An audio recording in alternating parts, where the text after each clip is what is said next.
ಸಿದ್ದರಾಮಯ್ಯನವ್ರನ್ನ ಕೆಲವರು ಅವರೇ ರಾಮ ಅಂತಿದ್ದಾರೆ, ಇನ್ನು ಕೆಲವರು ಅವ್ರನ್ನ ರಾವಣ ಅಂತ ದೋಷಿ ಅಂತ. ಈಗ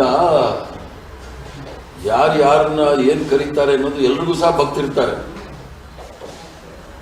ಯಾರ ಕೈಲಾಸ ಆಶ್ರಮ ನಿತ್ಯಾನಂದನಿಗೂ ಸಹ ಭಕ್ತಿರ್ತಾರೆ. ಆ ಥರ ಸಿದ್ದರಾಮಯ್ಯನವ್ರಿಗೂ ಭಕ್ತಿರ್ತಾರೆ, ಏನಾದ್ರು ಕರ್ತಿರ್ತಾರೆ. ಅದನ್ನ ನೀವು ಅಷ್ಟೊಂದು ಸೀರಿಯಸ್ ಆಗಿ ತಗೋಬಾರ್ದು. ಸಿದ್ದರಾಮಯ್ಯನವ್ರನ್ನ ಕೆಲವರು ಅವರೇ ರಾಮ ಅಂತಿದ್ದಾರೆ, ಇನ್ನು ಕೆಲವರು ಅವ್ರನ್ನ ರಾವಣ ಅಂತ ದೋಷಿ ಅಂತ. ಈಗ ಯಾರನ್ನ ಏನ್ ಕರೀತಾರೆ ಅನ್ನೋದು ಎಲ್ರಿಗೂ ಸಹ ಭಕ್ತಿರ್ತಾರೆ. ಯಾರ ಕೈಲಾಸ ಆಶ್ರಮ ನಿತ್ಯಾನಂದನಿಗೂ ಸಹ ಭಕ್ತಿರ್ತಾರೆ. ಆ ಥರ ಸಿದ್ದರಾಮಯ್ಯನವ್ರಿಗೂ ಭಕ್ತಿರ್ತಾರೆ, ಏನಾದ್ರು ಕರ್ತಿರ್ತಾರೆ. ಅದನ್ನ ನೀವು ಅಷ್ಟೊಂದು ಸೀರಿಯಸ್ ಆಗಿ ತಗೋಬಾರ್ದು.